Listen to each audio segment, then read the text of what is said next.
designed to encourage, empower, and educate real estate professionals by sharing best practices from business leaders that are proven winners. I'm your host, Kyle Malnati, and this is Calibrate Real Estate. Broadcasting from the Mile High City. Thank you for tuning in to the Calibrate Real Estate Podcast. I'm your host, Kyle Malnati, and this is episode 95. We are closing in on 100 episodes. My guest today is Lisa Burridge of Lisa Burridge and Associates. Lisa's been in the real estate industry for 35 years as a practitioner, has owned her own company for 15 years. Say hello to our podcast audience, Lisa. Hey, podcast audience. Nice to see everyone. So at Calibrate Real Estate, we love to talk to independent business owners. We love all real estate practitioners, but in my heart, I have a special place in my heart for those that are independents, that are doing it on their own. And then I also have a very, very special place in my heart for folks from Wyoming. So I didn't share this right at the intro, but Lisa is in Casper, Wyoming, specifically Natrona County. That's the county. 50,000 residents in Casper, and she is kicking butt and taking names. So Lisa, you shared with me that there are about 400 licensees in your area, and you have a group of 10 agents. You've got 4 administrative staff, so 14 people. And for some that might be in a company of 500 or 600 people, that might seem small, but you are doing a huge amount of business in Natrona County. Let's just talk very quickly about some of your stats and some of the information that people need to know as we set up our interview together. Yeah, for sure. I appreciate the opportunity to be able to chat with you today. And our office is purposely set up. I mean, I decided to focus on new construction here when I moved to Casper, fresh from a different community. We moved here in 1999 and didn't have any listing business, so decided to roll right into looking for listings. And the only way I could figure that out was to build them myself. So my brother and I got together. We bought a subdivision, we developed it, built houses. And so our focus over the last 20 years or so has been really on new construction. We have 6 independent builders who work exclusively with us. And so it gives us a tremendous opportunity. About half of our 400 plus transactions are new construction. And then of course, the other half are resale. We're a true team concept here. We've got eight buyer's agents that specifically work on the buyer side of the transaction. And there's 2 of us that really focus on the listing side. I love it. So for those of you that don't know Casper, Wyoming, I mean, Wyoming, first of all, is a fascinating state. I went to UW, University of Wyoming, go Cowboys. One of the things that I find very interesting is Wyoming is one of the largest landmass states in the United States and is the smallest population. Smaller than Delaware, smaller than Rhode Island. I mean, it's crazy. You've got probably the most land per capita in the US, maybe besides Alaska. And so you're driving all over the place. And I love how you talk about also the ability to work on new construction. Because a lot of times people might think, okay, rural area, and you know, it's not all rural. There's a city and there's town centers and things of that sort. But people don't probably think about one of the smallest populated states in the United States having a lot of new construction. And that was an area of focus for you. So where Lisa and I met through a dear friend, Pam Kiker. Pam is the broker owner and operator of Keller Williams DTC. For those of you who've listened to our podcast for a while, you know I've mentioned Pam. I was recently on a panel that was a top producer panel that was hosted by Tony in Pam's office. And then a month later, I was invited to see Lisa speak. So one of the things I want to share with you is that Lisa's daughter works with Pam. And further, the best part of the whole presentation was when Lisa talked about real estate agents not being what you like to call a secret agent. So we're going to talk in depth for a little bit here about what you feel like agents do incorrectly sometimes when they're quote unquote a secret agent. And then we'll kind of go through different things in the interview. But what did you mean by that? I mean, I knew it and I saw the context of it, but let's talk about what happens in not being a secret agent. And then when agents fall into that trap where all of a sudden they're, you know, maybe being a secret agent.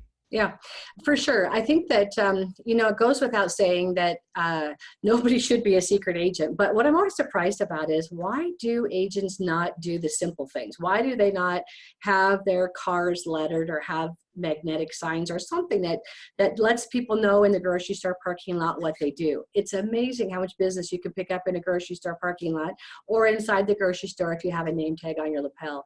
But agents just don't want to do that. They act like they want to have the business. They can't understand why nobody's calling them, but then they're secret agents. So they don't call their database. They don't call their past clients and customers. And for those people that don't even have any business yet, you're a secret agent if you haven't called your sphere of influence. And so I think from a new person's perspective, not calling your sphere of influence and actually asking them to help you ramp up your business is a huge mistake. Most people are scared to ask people for their recommendation. And I think that that's an error. I learned this the hard way, actually. I mean, I've been doing this, as you said, for 35 years. And yet my mother-in-law, of all the people, actually went and looked at a property with another agent at one point. Yeah, I had that same face.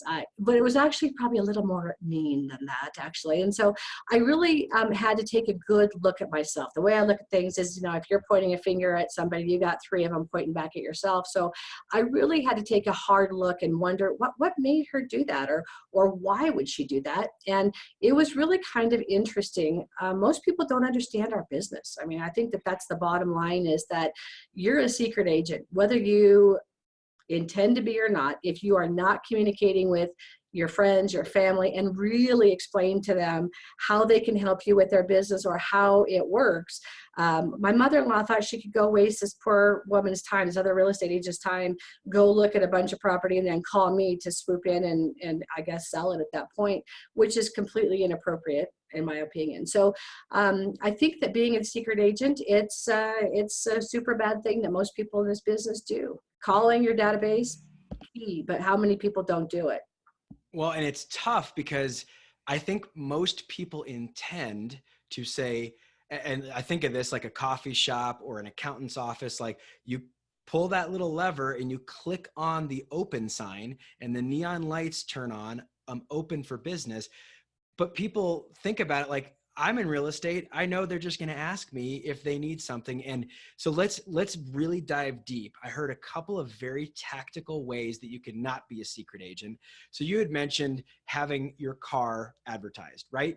Yeah. Real estate agent, your office. I mean, you're sitting in your office, I'm sitting in my office, but we know that we spend, and if you're doing it the right way, you should spend more than 50% of your time outside of the office. Absolutely. So let's talk about a couple of ways that you have actually communicated to people that you are in business, that open sign is turned on. So we talked about the car. What are some ways that you do that? So let's talk about the cars for just a second. As you mentioned, I own this brokerage. I have a couple of partners that own it with me. And we've made a very conscious decision that the car, most of us spend, you're right, about 50% of our day in a car. And so to not have it completely lettered up is a completely ridiculous notion in our opinion. So what we did is we actually, as an office, bought a fleet of Hondas. So we have all the same color. We have a fleet of 9 cars that are all lettered up with Lisa Burridge and Associates. They have the agent's name on the door. The key to this, of course, is to be sure and drive carefully and not get called in for speeding or doing other things that we won't talk about during this podcast. But yeah, driving good is super important. But boy, that kind of exposure, it's kind of like having a driving around billboard if you think about it. So our compensation schedule and our setup is such that if an agent is doing a certain amount of business, we allow them to use these cars, no cost to them. We take care of the insurance, the tires, the maintenance, the whole bit. They just pay for the gas in it. But it's amazing how many of our people have actually gotten business from grocery stores. I know that sounds sounds simple, and on a difficult end of things, we all want to go to the grocery store and kind of be left alone after a really hectic, busy day. But the truth of the matter is, if we think about it, this is a pretty dysfunctional business, and we're always on, right? We always have to be ready for business no matter where it meets us. And so having a lettered up car is a super great way to do that. It's like a driving around billboard for sure. Well, I love that. And something that I picked up on that is just a little nuance, but this is what I'm all about, is you had mentioned it's a fleet of Hondas. Yeah. Now in the Midwest, I will share with you that vehicles are a real big deal for folks from Wyoming. I mean, I had guys that were like, hey, I'm a Dodge guy and I'm a Chevy guy and I'm a Ford guy or gal. I mean, not to make this just all about guys, but guys in their trucks. I mean, let's just be sincere about it. So I found that that was interesting. And then I also found that it was also very interesting that you've got these vehicles, and I'm sure that as you've got a fleet of them, there's some uniformity. And so let's talk about this. Why Honda? What type of Honda is it? Okay. And just if someone's hearing this and like, this is great, I got to do this. What were some of your decision-making processes as a business owner about how to figure out your fleet of vehicles? I find that very interesting. That's a great question. I mean, you know, as a business owner or even as an agent with a team, you can make any kind of split system work depending upon what you have to offer and so forth. But from our perspective, it was super important that all the cars were identical. They're all the same color. They're all lettered the same. I mean, the font is the same. The problem with having everybody have their own cars, as an example, is then you have a I don't know, you have a Dodge and then you have a Chevy and you have something else, and they all look a little different. And so they're not nearly as noticeable. And so what happens, especially if you're going to focus in on a certain market area, and of course here, that's the whole town. But what people say all the time is, I see your cars everywhere. So if you think about it, a fleet of 9 people driving around all the time, of course it looks like we're everywhere. We sort of are, but we're not as much as it appears, because no matter where they go, they see they're little white Hondas. Why Honda? We did a lot of research to figure out, you know, after the end of a lease, and by the way, we have both purchased and we have leased. But what we have found as a rule is they seem to have the best residual value. So when it's time to turn the Honda in, we've been treated really fairly, and it's worked out well. So their lease system has been great. The residual value has been really high. In some cases, we sell the cars. In some cases, we just trade them back in for newer models. So we're always getting 2-year-old cars. Because they are owned by us, our agents sign an agreement to keep the cars clean. I'm sure nobody watching this podcast would ever have a dirty car, but you know, we don't do French fries in the front seat and homework in the back seat. I mean, people use it for their personal, and they have their kids in the cars, and that's all fine, but the cars have to be kept clean. That's part of the rule. That's the rules of the game. I love that. And then the final follow-up item that I loved, and I drove as an agent, and this is going to be very much a self-admission. I drove a Honda for 10 years, different types. One was a beat up Honda. It was my very first car right out of college, out of the University of Wyoming, little Honda Accord. This is 2004, and I was driving a 93. I mean, this is a hoopty. And so the first thing that I will share is that you can be productive in a vehicle that's not a luxury vehicle. That's the first thing that I'll share. Then I upgraded to a newer, I got a lease, and I decided after a period of time I didn't want to do a lease, and I purchased my vehicles, and now I purchase my vehicles for cash.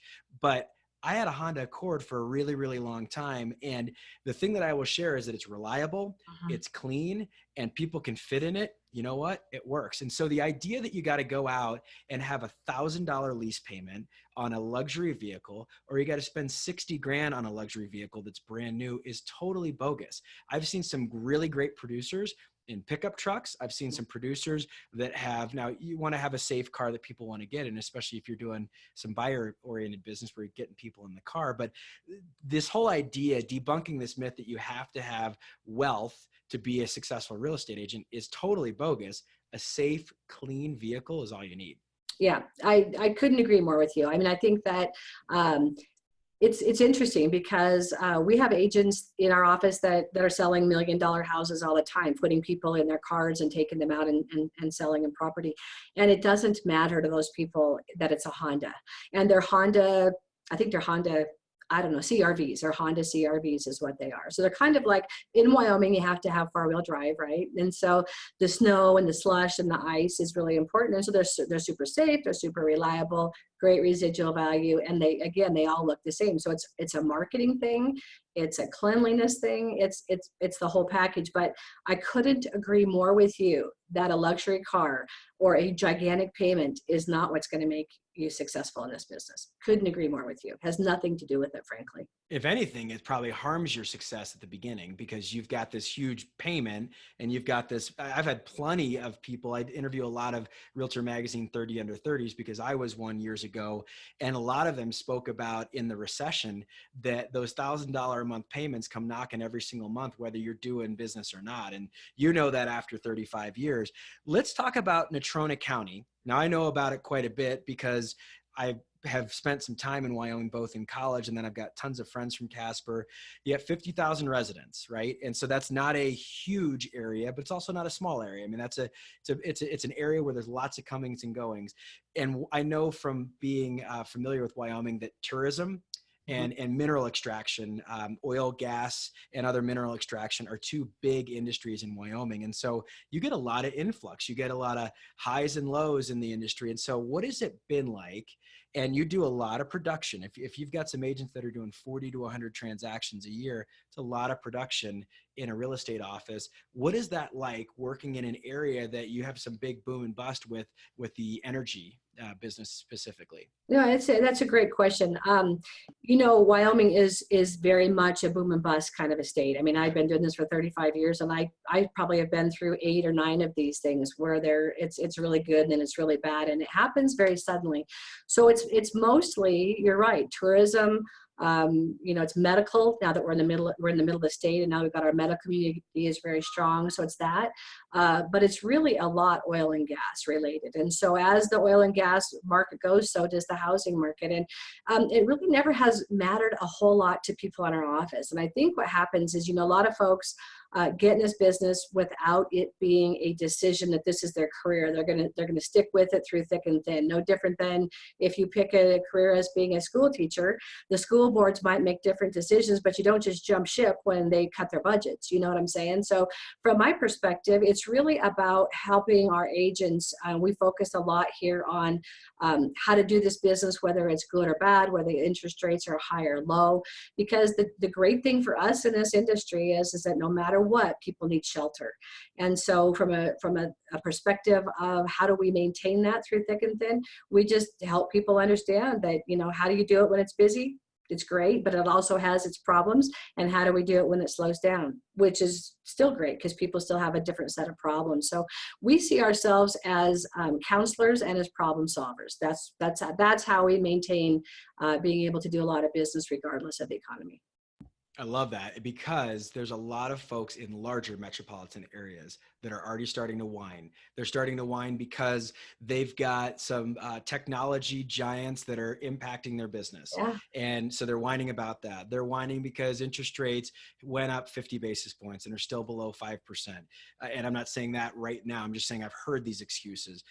They're whining because some new competitor is taking all their business. So I love that you said this, and I want to focus in on it. You're counselors and you're problem solvers. I have said this time and time again for my entire career. As a real estate agent, you have the ability to make money. And it's not all about making money, but we're in business. You have Right. the ability to make money when the market's going up and when the market's going down. You have the ability to help people in both of those. When the market's going up, the conversations are very friendly. They're very happy. When the market's going down, maybe not so much. But I think what ends up happening is that the public perception around the neighborhood, people who are not in the real estate industry, is that things are really good right now. But that doesn't mean that there may be a lot of transaction volume. When things get bad, it doesn't mean that it's a bad thing for you as a real estate agent. I am most concerned when the market's at its peak and when it's at its trough, because that causes people to freeze. People Right. don't know when to sell or buy. And so for you, I think you've really positioned yourself very well where you're like, look, there's going to be this boom and bust and get comfortable with it instead of sitting here complaining about it. Now, I will say this whole concept of not being a secret agent and avoiding that, you've had some strategies. And we've talked about maybe some ways of showing people that you're in the industry. You've talked about vehicles, talk about the grocery store, you talk about the lapel pin. What are some conversations that you're having with folks when they already know you're in real estate, and some good strategies for people just to help them? Because I think what happens is people forget, real estate agents, real estate professionals forget that, okay, so now someone knows you're in the business. What do you say to them when they have that inevitable question of how's the market? Because that's a tricky question because you can answer it wrong. and all of a sudden that lead is gone because someone's asking you for advice. So what do you do now that someone knows you're in the business? What are the things you're saying when they're asking about the market? Well, that's a great question. And we can't go anywhere without somebody. That's the first question they're going to ask is, what's happening in Casper? How's the market? And I think that the answer that you always want to give regardless is unbelievable. The market's unbelievable. It gives you a chance to catch your breath, decide who you're talking to, and decide what message you want to relay to this person. I think that, it's a great time for you to be able to help somebody recognize that they might want to refinance. Maybe the rates have dropped. Maybe the rates are such that they're in a spot, or the equity in their house are in a spot where they can move up. Maybe they know somebody that might want to take advantage if the market is a little bit slower. I think a lot of agents jump into a conversation and want to fix it when they don't even really know what the people's motivation is. And so I think it's really it's an unbelievable market. And that kind of covers it, whether it's really good or whether it's not so great, because you never know what the person you're talking to, why they might be asking you that question. I love that, because people are going to ask you. And what ends up happening is when someone asks us a question, we naturally respond with our own perspective and our own Absolutely. filter. And that potentially could be the worst thing to do. They've asked you a question because they know you're an expert, Right. and they know that you have the information, but what you don't know yet is which side of the market they're on. Yeah, what is it they really want to know, and why are they? I mean, sometimes people just ask because they have nothing else to say. And since you're kind of interesting because you're in real estate, but I do think that what's really a great plan is for folks to understand what's happening in the current market where they serve. And I think that it doesn't have to be down to the real finite details about, that it's increasing at, 1% a month or whatever. But what it needs to be is that, it's a fairly strong market right now. Have you thought about buying an investment property? I think you always want to hit all the different angles of what you can do to help somebody's life. I think that the old adage of the Ford technique, which is asking with the family, occupation, recreation, dreams, which I always had trouble with the dreams part, but you get my drift, is that generally speaking, if you cover several areas and ask people questions, you ask them more, you listen more than you talk, you're going to figure out what their real hot buttons are.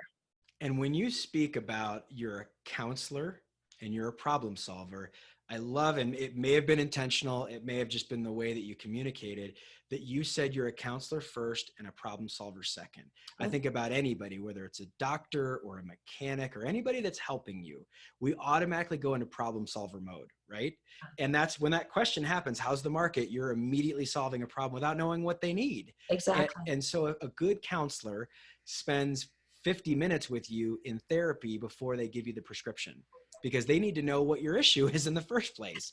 And so I love that, whether it's a guidance counselor, they're going to listen to you, that ratio of 2 ears to 1 mouth. They're going to listen to you far before they actually prescribe you what the solution is. So I think some of these things are really obvious, but for two producers that have been in the business for more than a decade, I think it's really important for people that are brand new to hear this. But it's also important for someone that's been around for a little while to maybe dust off, like, the market's been good in your particular area, wherever you are listening to this. The market may have been good, but you can get back to the fundamentals as the market becomes tricky. And people need you far more in a tumultuous market than they do in a rising, just steady, everything's going great. So I very much look forward to recessions. Now, I don't want people to have bad financial situations, but as a real estate agent, that's an opportunity for us to solve more problems. Absolutely. Okay. So for the experienced, maybe broker, owner, operator, we've been speaking about some fundamentals that may be really, really important for people that are new in the business or people that just need to retool something. For someone that has got it going, I want to talk to you about the ratio of, you've got 10 agents, Yeah. 2 of those are listing specialists, 8 are buyer, and then you've got 4 administrative staff. So let's talk about your staff to support your agents, because I think this is important, whether you're operating a company of 14 or 140, those ratios are very important. And I love that it's not 1-to-1, not 1 staff member to 1 agent.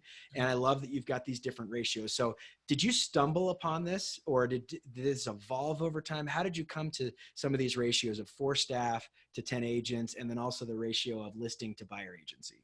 No, I think that's a great question. From the perspective of the listing agent side of things, as I told you, we have a number of builders that we represent, and mainly it's me that takes care of all the builder business. And so from that perspective, that's just kind of a real specific kind of a business. And so my personal assistant, my executive assistant takes care of most of that. Our listing associate, the other one, besides myself, we have me and one other guy, he takes care of all the resale stuff. And I think that what really ends up happening almost without exception is that somewhere around 10 agents can keep one listing guy super busy. So this guy, if you think about it, I mean, he's doing 70, 80 units listing wise, but the nice thing is that he's kind of fed the business. I mean, he gets repeat and referral business as well, but he's kind of being fed by the buyer agents who don't do the listing side of the business. From the transaction coordination perspective, that's been kind of an evolving thing. I've always felt like too many agents take on too many things and then they can't provide service. So the way I look at it is if I'm out showing you property today, I'm not going to be available as a buyer agent to the person that calls in that wants to know about their inspection, the appraisal, the lender, whatever, all the things that we handle every day. And I think it's uber ignorant and rude to be talking on the phone with somebody else when I'm supposed to be with you. And so it really came out of the our decisions to do it this way really came out of the focus that the client should be in the center of the transaction, and the outside, the periphery, should be the one supporting that client. And so whether it's a listing, we have the listing coordination lady, or whether it's a transaction coordination position, those actually do everything they can to make the transaction as smooth for the agent as well as the client as possible. What is really a great outcropping of that is that when you free up an agent so that they really focus on the basics, and let me go back for a second, whether you're new or whether you're an experienced agent, it's such a simple business. I mean, nobody ever said it was easy. I don't pretend it's easy. In fact, it's really not an easy business, but it is really super simple. I mean, if you're not prospecting, if you're not negotiating, if you're not belly to belly with somebody, you're just not doing the business. And I think too many agents fool themselves into thinking that they're so buried because they are handling tasks that somebody else should really be handling. So you can't do large volume, large numbers without having some kind of focus on those details. And frankly, most salespeople are pretty poor at those details. So it should be a complete focus on how to get more business and how to take care of the business that you have. Okay, so you talked about at the beginning of our interview of how your net and I'm using like a fishing analogy here, your net is sometimes it's the branded car, sometimes it's the lapel pin. But when it comes to prospecting in your sphere of influence, what are you doing personally 35 years in to prospect for business? Because I think that's important. I think what happens is people get it when you're hungry and you're in your first year and you're just trying to get food on the table. This is what I need to do. I need to be talking to everybody. I need people to know I'm open for business. I'm on purpose. I'm not a secret agent. But 35 years in, what are some of your strategies, Lisa? No, I think that's a great question. In fact, I'm super excited about a program that we just started here a couple months ago. In fact, I think I might have mentioned it to you when we first met, but we employed a company called My Outdesk, and they are a virtual company. And we hired a gal actually from Colorado to come up here. She had done some telemarketing type of business with real estate down in Colorado. She's the manager of our inside sales team, and our inside sales team is right now she's trained these virtual assistants to call our database. So the way I look at things is we're problem solvers, we're counselors, we're problem solvers. As the rainmaker of this team, part of what I always need to look at from a problem solving perspective is if I can't get my agents to call their people back, and frankly, or if I don't even call my own people back, let's be honest about that one, it's never easy to find time to make those phone calls. Somebody else can make them for you. I mean, there's always a way to take care of it. So if you're listening to this podcast and you're like, well, that's nice, but I really just don't have an extra hour in my day. You can hire somebody for really a low price to pay that just checks in. Lisa asked me to give you a call, check in, see how everything's going with your home, see how everything's going with the family, wondering, we want to update our database. It's really kind of like a customer service call, but it's amazing the amount of business that you can get from those follow-up calls. And I want people to know it's better to do it yourself. But at the end of the day, after 35 years and thousands of people in a database, sometimes it's hard to figure out how to start chunking it down. I get it. People get busy. So there's always a different way to do things. And I think that that's part of what we're called to do as practitioners, is not to whine. You brought up whining earlier. And I think that agents have a tendency to whine. I'm too busy for this. I don't have time for that. At our office, we focus a lot on work-life balance. And that's so hiring the virtual assistants, the inside sales team, was a very thoughtful decision, because we wanted to make sure that, I don't want to listen to whining. We don't tolerate whining, but we do tolerate suggestions. And so those suggestions were, can somebody else call our past clients? It's been very successful.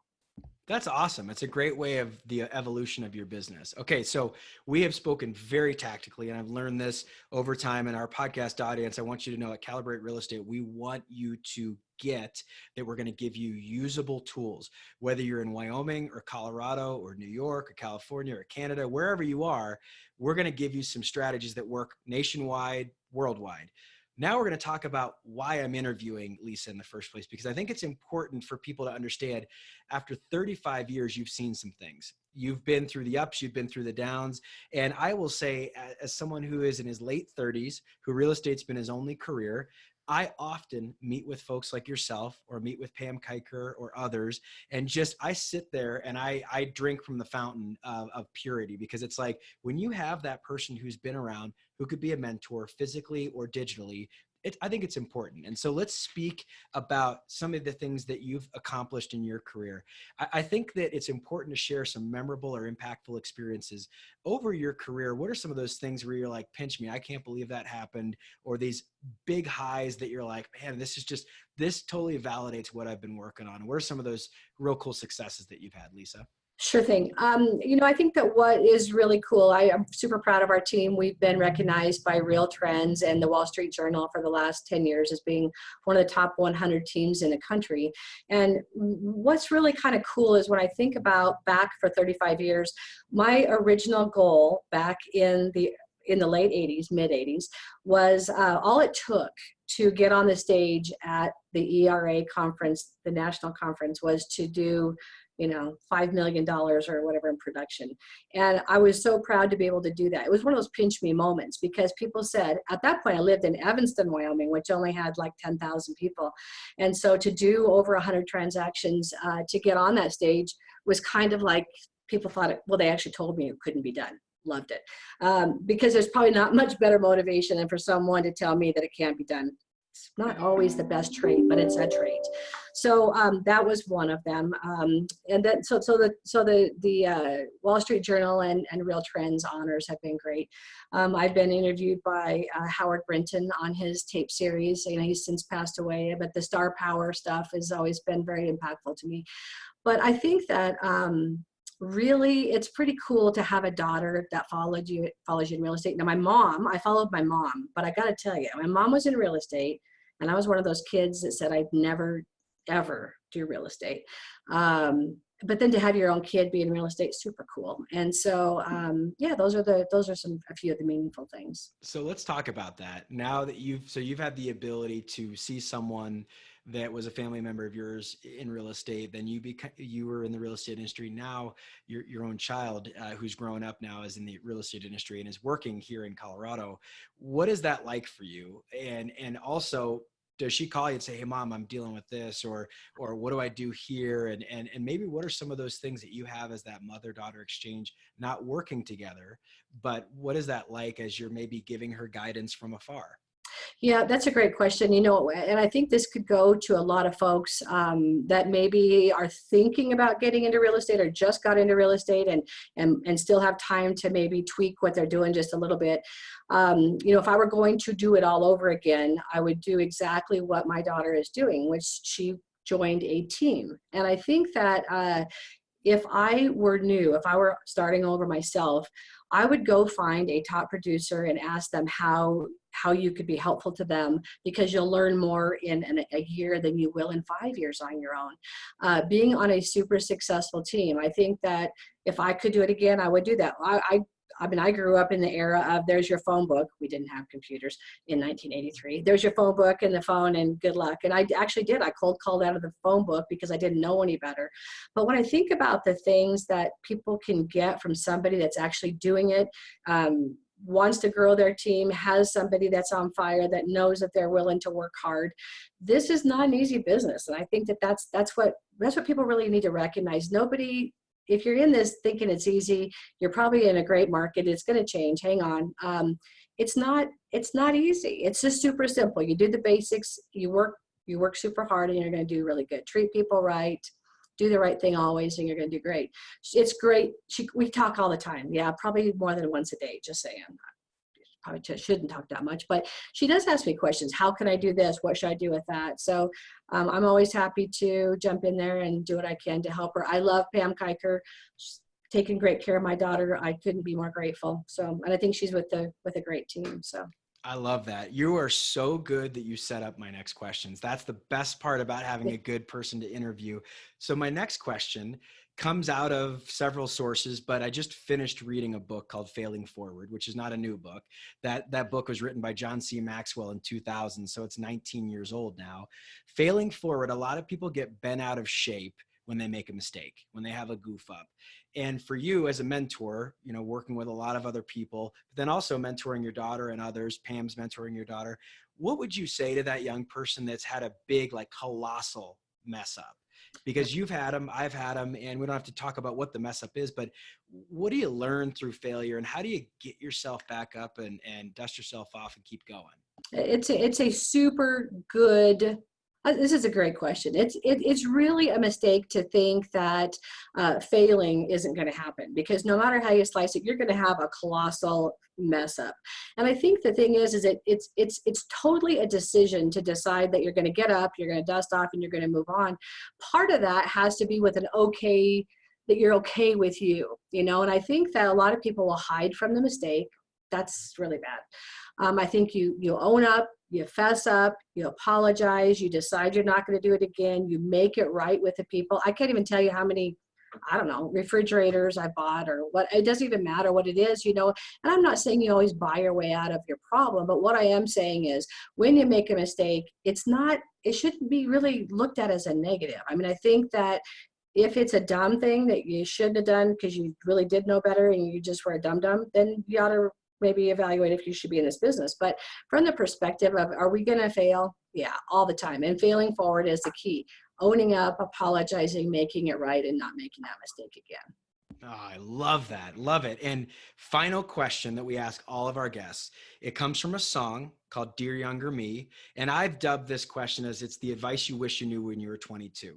So you have shared a lot of bits of advice, and I heard some of it as you're talking about your daughter and talking about younger people. But if you could give some advice to a 22-year-old, or more importantly, with that Dear Younger Me, the concept of this song is you're writing a letter to the younger Lisa Burridge, and you're trying to figure out here, okay, if I had one piece of advice when I'm in my 20s that could make me successful going forward, what would that piece of advice be for someone in their early 20s? Yeah, that's such a great question. Dear Younger Me would definitely be, don't listen to the naysayers. Never, ever listen to the naysayers. Here I am nearly 60 and I've become a developer. I was told I wouldn't become a developer. I was told I wouldn't be a good real estate agent. I didn't even get hired by the first person that I interviewed with when I was 23 and got into the business. So it's interesting. So Dear Younger Me, you do what you want to do, decide it's what you want for you, and just go for it. Don't listen to all this stuff. Stay off of Facebook, stay off of all that social media, go out, meet people, do what you want to do, because if you decide you want it bad enough, you'll make it happen. Final question because that usually is the last one, but it's a follow-up. And I think it's really important for the ladies that are listening. So you have been around, you've seen some stuff, you've been in this business since the early 80s. And I will say, even though now everybody assumes that most powerhouse agents, especially in residential real estate, are female, you've got the NAR statistics are out there. But I will say that you were a pioneer, pardon the pun with Wyoming Cowboys and all that, but you were a pioneer as a female. And I imagine when you got in the business, it was probably dominated by men, pardon the description, but just it was a very male-centered business. So what are some things you've personally overcome mentally? Doesn't have to be accomplishments, but just things, as you're saying, the naysayers out there. What are some things that you saw personally that can speak to that young lady out there that is maybe feeling like all of a sudden she can't accomplish it? Yeah, that's really good. I say positive affirmations every single day, and I change them often because I think your life changes, and there's different things that will speak to you, and you need to always encourage yourself. That's the second thing is if you don't have friends or family that can help lift you up, you got to figure out a better circle of people to be with because that's super important. Especially when I got into the development world. That typically is a male dominated thing. New construction and development is typically male dominated, and it still is. And you're known as it's not a very nice word, so I won't say it, but you're known as because you're just going to go out there and get it done. But it's okay. I think you have to decide, do you really care what those other people think? I mean, it's a conscious decision every day to decide. As long as you're not being bad manners, or you're not doing something that would make your mother disappointed in you, the way you treat people, not everybody's going to love you guys. Not everybody's going to think that you're a wonderful human or like the fact that you're in a male dominated, Well, I love that you say that because it is so important. I have two daughters, okay, and I've got a wife. Obviously, I'm a guy, and I've been successful in commercial real estate and residential real estate. I think it's really important for the ladies to hear that because what I have heard a lot, and I know that there's positive momentum going here. And I mean, you go back to women's suffrage, and you go back to all sorts of different things. I mean, we have evolved a lot, but we still have a long way to go. Mm-hmm. What I will say is that when you see a young lady, a young gal that has a take charge attitude, you know what? They get called bossy. Yeah. And that's unfortunate. When you see a guy that's a young boy, 8 years old, 9 years old, that's got a take charge attitude, he's a leader. He's going to accomplish some things. And I think that's so unfortunate. I know there's a lot of people out there talking about that.